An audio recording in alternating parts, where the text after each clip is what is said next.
बस बजट आने की तैयारी है और हमारी ये खास पेशकश बजट मार्केट मांगे मोड़, जहाँ पर हम लगातार बाजार की चाल और साथ ही साथ हम ये कोशिश कर रहे हैं जानने समझने की कि बजट में क्या कुछ हो सकता है, बजट से पहले और बजट के बाद निवेशकों की क्या स्ट्रेटेजी होनी चाहिए, बजट में क्या कुछ चीज़ों पर आपको खास तौर से फोकस करना चाहिए।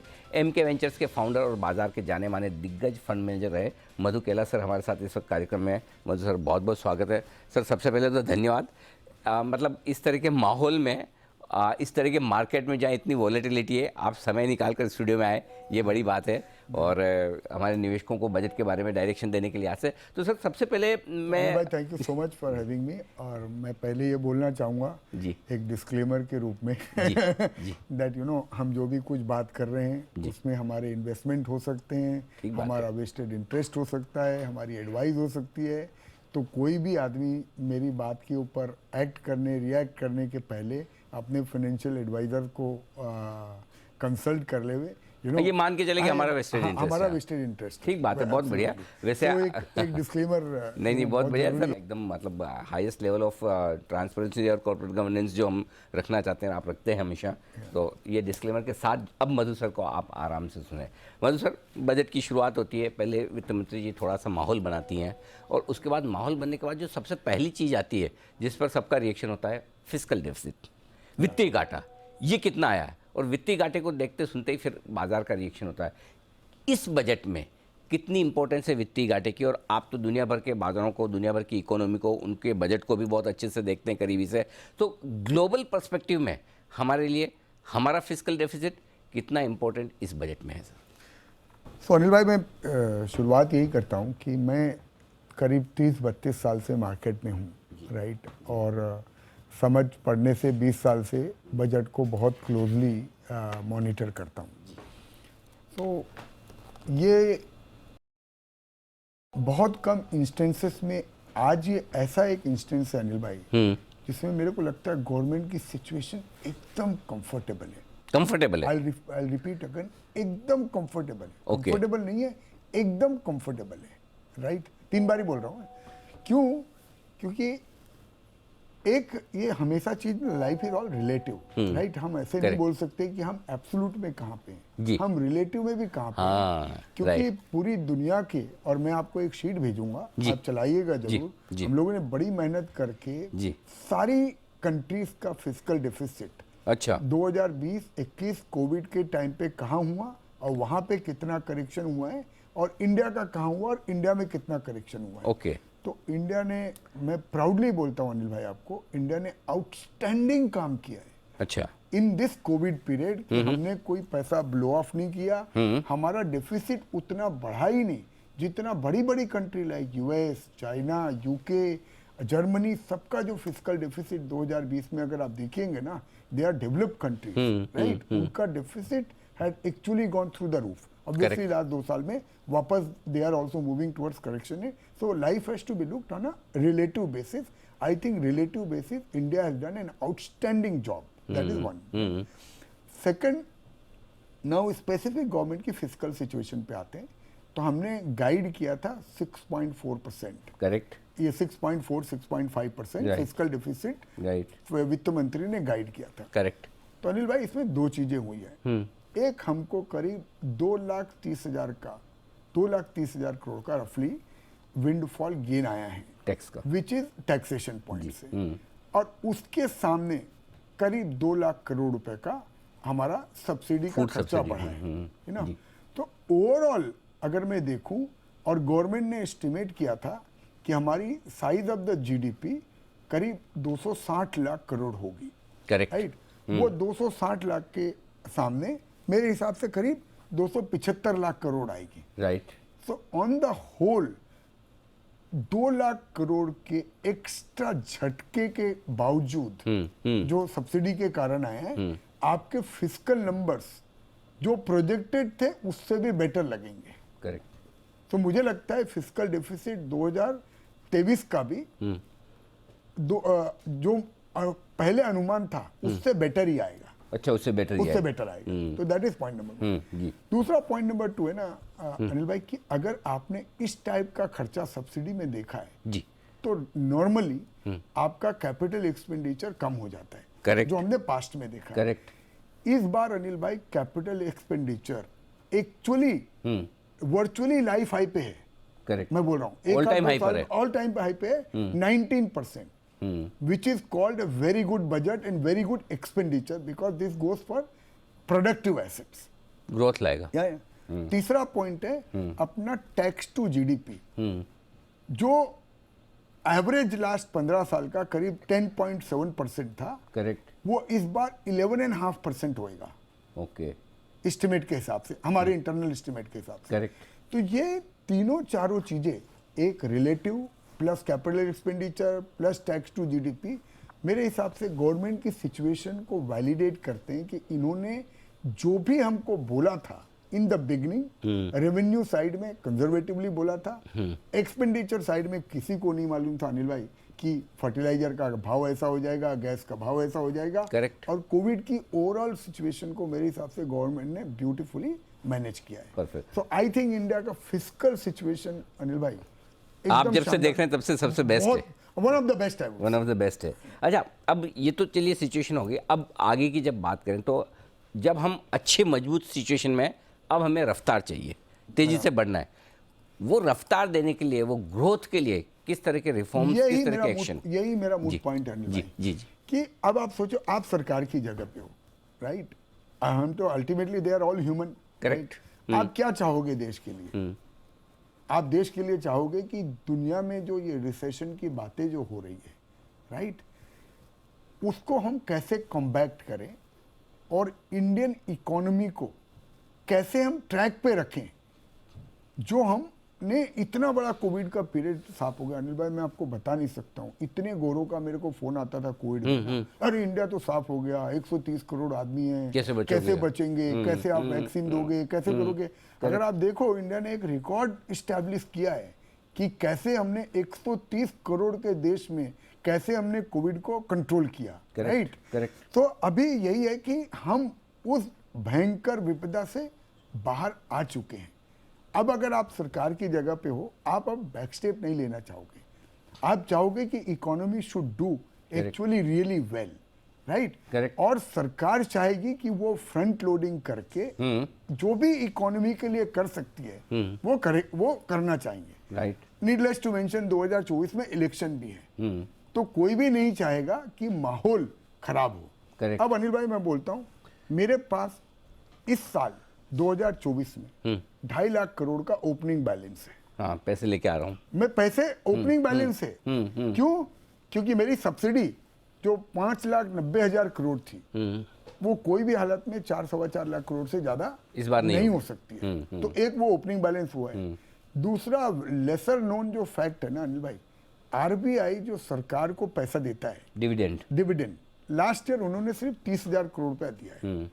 उनके पास इस बार, यहां तक अनिल भाई हमने आरबीआई की बैलेंस शीट को भी एनालाइज किया है। अच्छा। हाँ, कि वो कितना रुपया इस बार दे सकते हैं। तो हमारे एस्टिमेट के हिसाब से करीब वो 1,20,000 से 1,30,000 करोड़ रुपया इतना दे सकते हैं। तो वो टेक्निकली दे सकते हैं, अभी देंगे कितना ये बजट में पता चलेगा, बट टेक्निकली वो दे सकते हैं। तो सरकार के पास 2.5 लाख करोड़ रुपए का एमिनेशन है, मैं बोलूंगा। मतलब 1.25 लाख करोड़ दोनों, 1 लाख करोड़ इधर 1.5 लाख करोड़ सब्सिडी का और करीब 1 लाख करोड़ रुपया आपका आरबीआई का। तो 2.5 लाख करोड़ का आप रफली हम बात कर रहे हैं, 5-10 हजार करोड़ रुपया इधर उधर, ठीक बात है। तो 2.5 लाख करोड़ का स्टार्टिंग ओपनिंग बैलेंस है। तो आप यहां से चालू कर। तो मैं बोलूंगा कि अनिल भाई ये बहुत अच्छा बजट होगा। आप मेरी बात मार्क करना, सरकार कैपिटल एक्सपेंडिचर को जोर से बढ़ाएगी, वो जोर से बढ़ाएगी। मेरे ख्याल से ये 19 का 20% होगा। ओके। जो जीडीपी का एस्टिमेट आएगा वो करीब 300 लाख करोड़ अच्छा के आजू बाजू आएगा। ओके, 3 ट्रिलियन वाला। हाँ, 300 लाख करोड़, राइट? तो आपका जो फिस्कल डेफिसिट का जो नंबर है, मेरे अनुमान के हिसाब से करीब 5.8% के आजू बाजू होना चाहिए। मैं बोल रहा हूँ अनिल भाई, ये सब सर्कमस्टेंसेस में अगर 6% भी सरकार बोलती है कि 6% भी है हमारा, I think that will be taken very positively, ठीक बात है, by the world and by the market. Absolutely. Anil भाई हम किस बात की बात कर रहे हैं? ये क्रेडिट रेटिंग कंपनी हाँ। इंडिया को डीरेट कर देगी, वो देख रहे हैं। भाई आपके घर में क्या हो रहा है, आप पहले ये तो देखो। सही बात है। बिल्कुल। तो बहुत इंटरेस्टिंग चीज़। अब इसमें रिस्क अगर कोई हो सकती है, या जो है जिसका आपने हल्के से जिक्र किया, थोड़ा डिटेल में पूछूंगा, किस बजट को आप मानेंगे कि पॉपुलिस्ट बजट है और वो बाजार को पसंद नहीं आएगा? अनिल भाई देखो, बाजार के हिसाब से सबसे बड़ा जो रिस्क है मेरे माइंड में वो कैपिटल गेन्स ही है। हालांकि लास्ट 5-7 दिन का जो माहौल बन गया है मार्केट में, राइट, मुझे लगता है उसकी संभावना अभी कम हो गई होगी, या मैं अर्ज भी करूंगा वित्त मंत्री को, प्रधानमंत्री को, कि इस वक्त देश का माहौल, वित्तीय दशा एकदम अच्छी बनी हुई है और हमको इस मोमेंटम को बरकरार रखना है। और स्टॉक मार्केट एक बहुत बड़ा लिंक होता है इस मोमेंटम के लिए, राइट, क्योंकि स्टॉक मार्केट ने अनिल भाई 6.5 लाख करोड़ रुपया का इक्विटी कॉर्पोरेट वर्ल्ड को दिया है लास्ट 3 साल के अंदर। वहीं से तो आपका कैपिटल फॉर्मेशन होता है ना। Correct. तो अच्छा बाजार कॉर्पोरेट के लिए, सरकार के लिए, टैक्स कलेक्शन के लिए, सबके लिए बहुत जरूरी है। तो मुझे जो सबसे ज्यादा मेरे को पर्सनली जो वरी था कि कैपिटल गेन्स में बड़ी टिंकरिंग ना हो, क्योंकि एक सेंटिमेंटली बड़ा इम्पैक्ट होता है। करेक्ट। होपफुली अगर वो नहीं होगा ना तो ठीक फिर है। मुझे लगता है फिर सरकार के पास ना सर बहुत एमिनेशन है थोड़ा बहुत पॉपुलिस्ट मेजर लेने का। एंड मुझे नहीं लगता है कि मोदी जी को हम 15 साल से देख रहे हैं। आप मुझे एक इंस्टेंस बताओ ना, एक भी 15 साल के अंदर जहां पे उन्होंने आउट ऑफ द वे जाके कोई पॉपुलिस्ट मेजर किया है। ट्रू। स्टार्टिंग फ्रॉम गुजरात हाँ, पॉपुलिस्ट मेजर तो शायद ना नहीं करते थे। तो मुझे कोई रीजन नहीं दिखता है अभी कि अभी जाके आउट ऑफ द वे जाके कोई पॉपुलिस्ट मेजर करने की जरूरत है। और वैसे भी अभी जब कॉर्पोरेट टैक्स वगैरह इतने घटे हुए हैं, टैक्स घटाने के बाद कलेक्शन बढ़ रहा है। और अनिल भाई माफ कीजिएगा मेरा वर्ड में बता रहा हूँ, लोगों के मन में, मैं तो गांव जाता हूँ, मैं तो गांव से आता हूँ, लोगों के मन में घबराहट है। हर आदमी कंप्लाइंट रहना चाहता है। करेक्ट। इकोनॉमी फॉर्मलाइजेशन की तरफ मूव कर रही है। सबको अभी टैक्स भरना है और चैन की नींद सोना है। तो मुझे ये लगता है ये 12% हो जाएगा GDP, gross collection to GDP, 11.5 का 12% होगा। वो लफरी आपका लाइफ हाई होगा। करेक्ट। इंडिविजुअल्स के लिए भी आ सकती है कुछ टैक्स में रिलीफ? आना चाहिए सर, मुझे लगता है ये पक्का आना चाहिए कि एक जो लिमिट बढ़नी चाहिए, क्योंकि इतनी महंगाई बढ़ रही है अनिल भाई, महंगाई तो बढ़ी है, उस बात में तो कोई संदेह नहीं है। तो वो जो 2.5 लाख की लिमिट है ना, ये कोई जमाने में सेट की हुई थी। मुझे लगता है इंडिविजुअल के लिए थोड़ा रिलीफ आना ही चाहिए। अच्छा, वैसे तो इतने हम कॉर्पोरेट से बात कर रहे हैं, अभी कॉर्पोरेट्स को लाइफ में कुछ इच्छा नहीं, बोले सब ठीक चल रहा है हमारा, इतने कम टैक्सेशन पे बैठे हैं। मैन्युफैक्चरिंग कंपनियों के लिए भी कर रखा है कि आप 2024 के पहले अपना शुरुआत करेंगे तो 15% वाली टैक्स रिजिम में PLI वगैरह आ भी रही है। थोड़ा जो 2022 में हमने देखा कि विदेशी निवेशक काफ़ी भागे हमारे यहाँ से, बराबर है। तो वो फिर से लौटे, उसके लिए बजट में सरकार को क्या करना चाहिए? सर वो ना, सरकार जो कंसोलिडेशन पाथ पे है ना, वहीं पे आपको ज्यादा से ज्यादा कंट्री का ग्रोथ होएगा तो ही लोग वापस आएंगे। राइट। और माहौल अगर अच्छा रहेगा, गवर्नेंस अच्छा रहेगा तो ही लोग वापस आएंगे।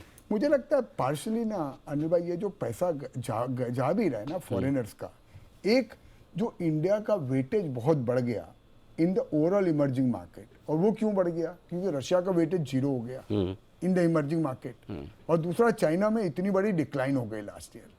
तो आप अपने पोर्टफोलियो के हिसाब से देखो ना अनिल भाई, अगर कोई स्टॉक मैंने लिया जो मैंने 8% वेटेज पे लिया था, करेक्ट, अब 8 का, बिकॉज बाकी सब ज्यादा घट गए, एक स्टॉक ने बहुत अच्छा किया और वो 25% वेटेज हो गया तो इसलिए कम करना पड़ेगा। तो मुझे कम करना पड़ेगा ना।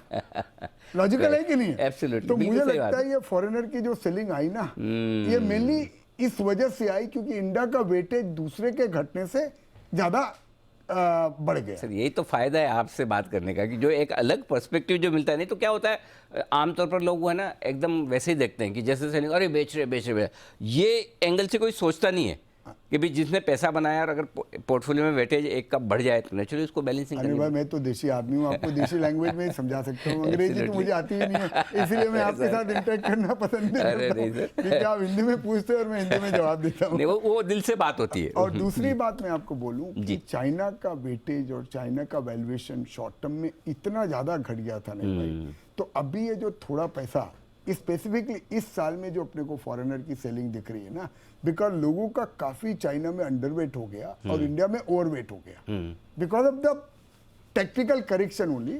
तो अब पैसा यहां से मुझे लगता है थोड़ा चाइना में शिफ्ट हो रहा है। क्योंकि आप इतना बड़ा वेटेज का डिस्पैरिटी रख नहीं सकते हो।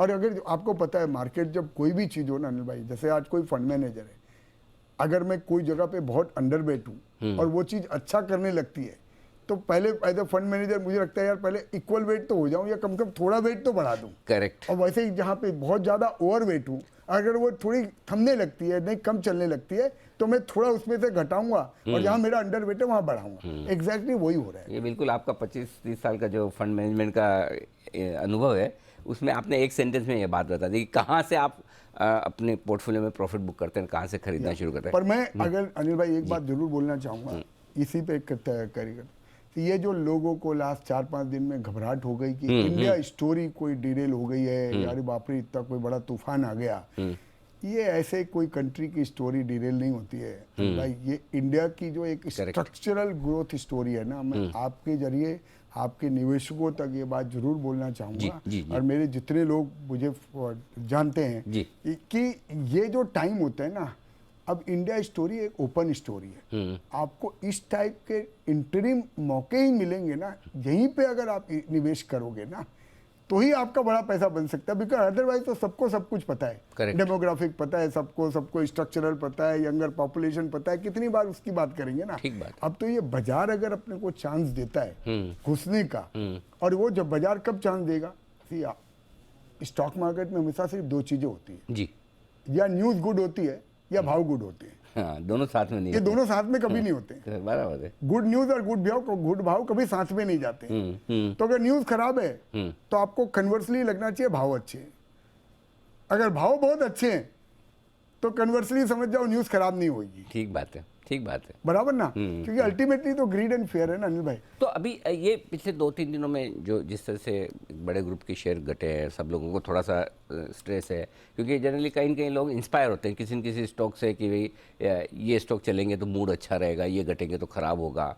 और ऊपर से लोगों को लगता है कि बजट है, एक तो पहले से मार्केट का मूड थोड़ा ढीला है, ऊपर से बजट ख़राब आ गया तो क्या करें, निकल जाएँ, रखें, रुकें।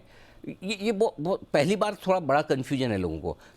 इन इन्वेस्टर्स को क्या कहेंगे आप? नहीं, ये राइट बात है अनिल भाई। देखिए, एक तो again with full disclaimer I must say, मैं बहुत फॉर्चुनेट हूँ। मैं नॉर्मली कभी आके इंडिविजुअल कंपनीज और इंडिविजुअल ग्रुप के बारे में बात नहीं करता हूँ, पर मैं I must say I am privilege कि मैं गौतम भाई को पर्सनली बहुत अच्छी प्रकार से जानता हूँ और 20 साल से जानता हूँ। Right, he is an exceptional entrepreneur in my career I have seen. उन्होंने जो एग्जीक्यूशन ग्राउंड पे दिखाया है और उन्होंने जो एग्जीक्यूशन बोलने की बात नहीं, सी इसको दो पार्ट में डिवाइड करते हैं। एक फैक्ट्स और दूसरा ओपिनियन। करेक्ट। मुझे लगता है किसी के ओपिनियन की कोई वैल्यू नहीं है, इंक्लूडिंग मेरे।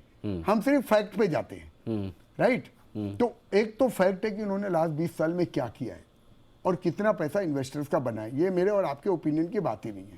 राइट, अब दूसरी बात है कि भाई उन्होंने ये जो 3 चीज की घबराहट है मार्केट को लेकर। एक है कि अडानी ग्रुप में डेट बहुत ज्यादा है, तो हमने अभी बाइफरगेट करके देखा अनिल भाई, इन्होंने करीब 155 लाख करोड़ रुपए का एक्विजिशन किया है लास्ट 3 से 4 साल में।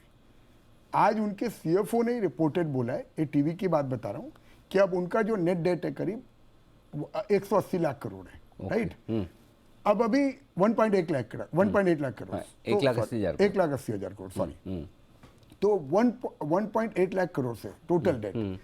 तो बेसिकली जो मैंने एक्विजिशन किया है उसकी वजह से ही मेरा मोटा मोटी डेट आया है। राइट, दूसरी जो फैक्ट है कि आपका रिपोर्टेड इबिडा फर्स्ट हाफ का, रिपोर्टेड मैं बोल रहा हूँ 22,000 करोड़ है, जो उन्होंने आज सीएफओ ने आके बोला है एनुअलाइज्ड बेसिस पे हमको $8 बिलियन इबिडा का विजिबिलिटी है। तो अनिल भाई, अगर अब मैं इसको देखूं कि ये कोई इंफ्रास्ट्रक्चर ग्रुप है जिसका $8 बिलियन का अगर इबिडा है और मेरा करीब लेट से मोटा मोटी 2 लाख करोड़ का भी डेट है, तो 1:3 debt to EBITDA for a infrastructure company कोई अलार्मिंग नहीं है। राइट, अभी तीसरी बात अनिल भाई आते हैं कि ये जो रिपोर्ट है और इनका जो पूरा जवाब इन्होंने जो दिया है, I found the answers to be very credible. और एक मैं रिपोर्ट के बारे में अनिल भाई सिर्फ एक ही बात बोलना चाहूंगा, इसका जो टाइमिंग मुझे लगता है ना, ये रिपोर्ट का, ये मुझे थोड़ा मतलब सस्पिशियस लगता है कि आप इस टाइप की सेंसेशनल रिपोर्ट सिर्फ एक दिन एफपीओ के पहले रिलीज कर रहे हो, 3 दिन बजट के पहले रिलीज कर रहे हो, वो मुझे कुछ अच्छी स्मेल नहीं आती है। अच्छा, टाइमिंग को लेकर, और टाइमिंग को लेकर, और लास्ट में बोलूंगा जिसको फेथ है, ऑब्वियसली अडानी ग्रुप में भी कुछ कंपनीज है जहां पे डेफिनेटली ओवर वैल्यूएशन है, और कुछ कंपनीज है which have become attractive after the fall. Now it's your own individual call कि आप कहाँ पे पैसा लगाना चाहते हैं। अच्छा, तो ये तो बात हुई, चलिए मार्केट के मूड माहौल की। अब आखिर में जो लोग इस वक्त पैसा लगाना चाहते हैं वो ये इंतजार करें बजट के पहले, बजट के बाद, जैसे समय कम बचा है, और साथ ही डेट या इक्विटी। तो आप एसेट क्लास को मिलाकर और बजट की को देखकर क्या सलाह देंगे उनको? सर, पूरा कैपिटल एलोकेशन के ऊपर ध्यान देना चाहिए। मैं चाहूँगा फिक्स्ड इनकम में भी रिटर्न्स काफ़ी अट्रैक्टिव हैं अभी, 8-8.5% मिल रहा है। तो मैं बोलूँगा जो भी आपका कैपिटल एलोकेशन है उसको स्टिक कीजिए। अगर आपके पोर्टफोलियो में इक्विटी बहुत कम हो गया है तो सेलेक्टिवली इक्विटी लेने की भी बहुत अच्छी अपॉर्चुनिटी है। अगर आपका पोर्टफोलियो बहुत अच्छा किया है और आप सिग्निफिकेंटली हायर इन्वेस्टेड हो इक्विटीज़ में, तो थोड़ा बहुत आपको डाइवर्सिफाई करने की भी ज़रूरत है। तो मतलब बैलेंस पोर्टफोलियो बना के चलें। सरकार के ऊपर, इंडिया स्टोरी के ऊपर भरोसा रखें।